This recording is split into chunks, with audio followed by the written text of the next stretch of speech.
Imagine this. Someone just said something that makes your blood boil. The room falls silent. Every eye locks on you, waiting for the explosion they're sure is coming. Sharp words sit on the tip of your tongue, ready to fire. But this is the moment to remember a timeless lesson from the ancient masters. The wise don't win by shouting. They win with composure, with reason, and with calm responses that leave opponents speechless without you ever raising your voice. Now, this isn't about retreating or being weak. It's about wielding the truest form of strength, mastery over your reaction. I'm not here to show you how to argue or destroy your enemies. I'm here to show you how to end conflict with elegance, protect your dignity, and sometimes even turn an enemy into an ally. Marcus Aurelius once said, "The best answer to anger is intentional silence." And today, I'm going to give you 5 clever Stoic responses, proven over 2,000 years, that do exactly that. The third one is especially devastating. It doesn't just defend you, it flips the attack back on the aggressor and exposes their weakness. So stick around, because once you master these, you'll never handle conflict the same way again. Let's be real, we've all been there. A coworker questions your competence in a meeting. A client criticizes your work unfairly. A family member takes a cheap shot across the dinner table. The natural reaction? Your chest tightens, your face flushes, your tongue itches to lash back. But here's the problem. Fighting back usually escalates things. Even if you win the argument, you often lose something more important: respect, trust, or peace of mind. What if you could flip those moments? What if you could disarm hostility, keep your dignity, and walk away stronger every time? That's where Stoicism comes in. At its core, Stoicism teaches us a simple truth. You can't control what others say or do, but you can always control your response. Epictetus put it best. It's not what happens to you, but how you react to it that matters. These 5 responses are built directly on that principle. They don't just stop arguments. Now comes the fun part. I'm about to walk you through 5 practical examples. Think of them as little stories that reveal the why behind what we've been discussing. I know you've been waiting for this moment, so let's jump right in. Response 1. I see your point. Help me understand your reasoning. Instead of rushing to defend yourself, shift the weight back to them. Most verbal attacks are vague. Words like unrealistic, naive, or out of touch are easy to say but hard to prove. I'll never forget a tense team meeting years ago.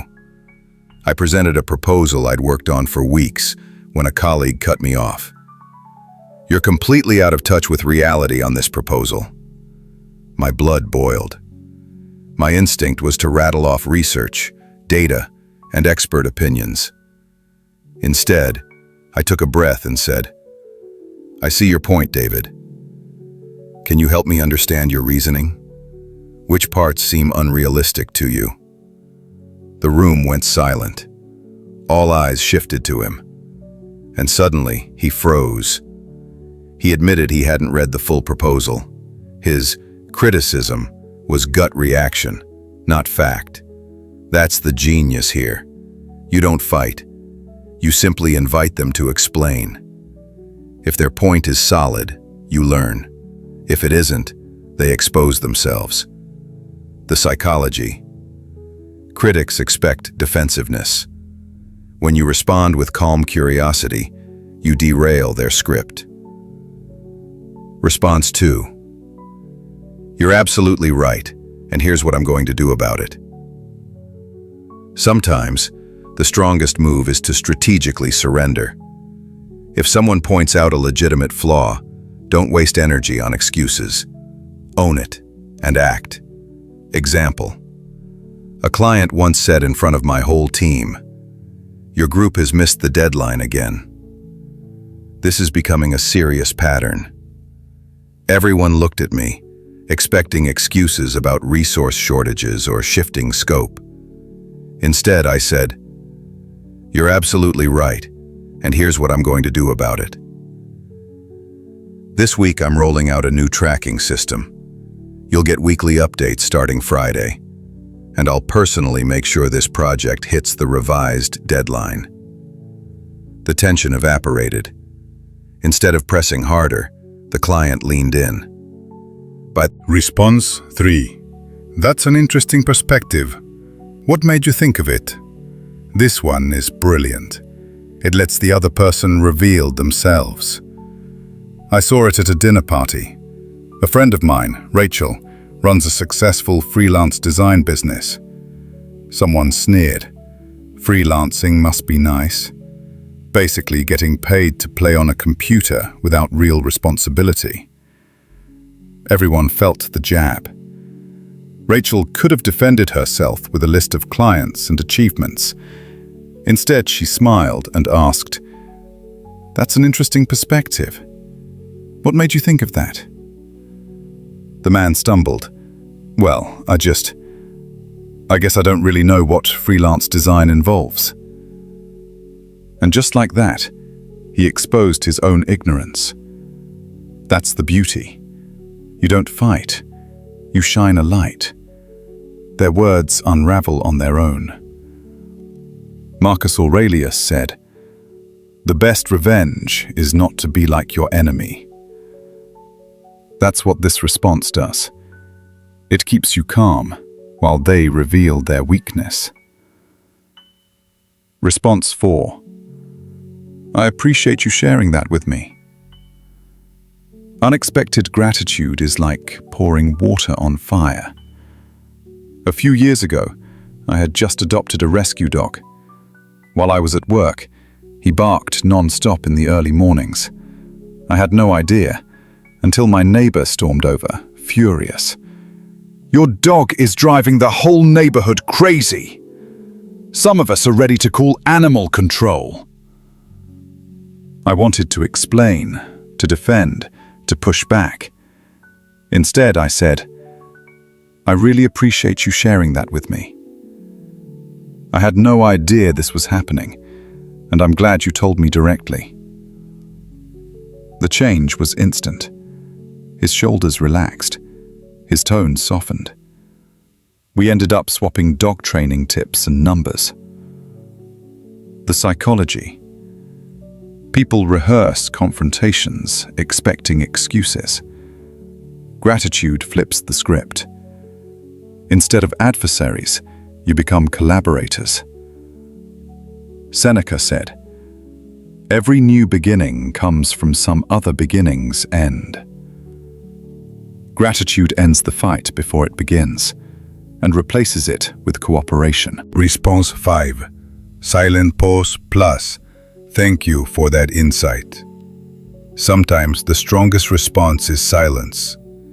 During a business presentation, a competitor tried to humiliate me. I'm not sure we can trust advice from someone with such limited experience.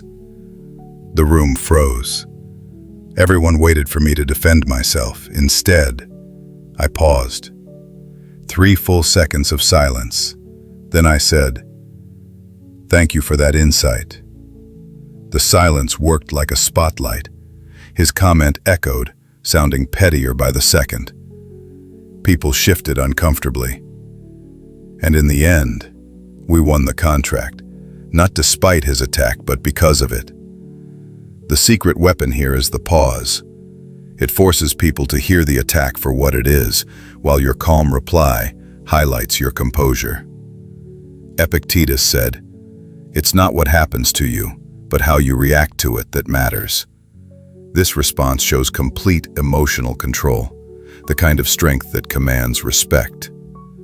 Now let me ask you, which of these 5 responses could change the way you handle conflict tomorrow? Can you think of one situation where silence, gratitude, or curiosity could have completely flipped the outcome?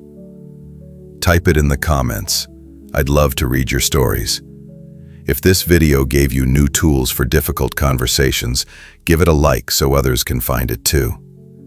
And make sure to subscribe to Stoic Spark, where we help you master the art of composure, earn respect, and build lasting peace of mind. Here's the truth the Stoics knew. Strength isn't about shouting the loudest. It isn't about having the sharpest comeback. True strength is choosing grace under fire. These 5 responses all share one thread. They keep you in control of yourself, while letting others reveal who they truly are. Your responses reveal your character. So choose wisely.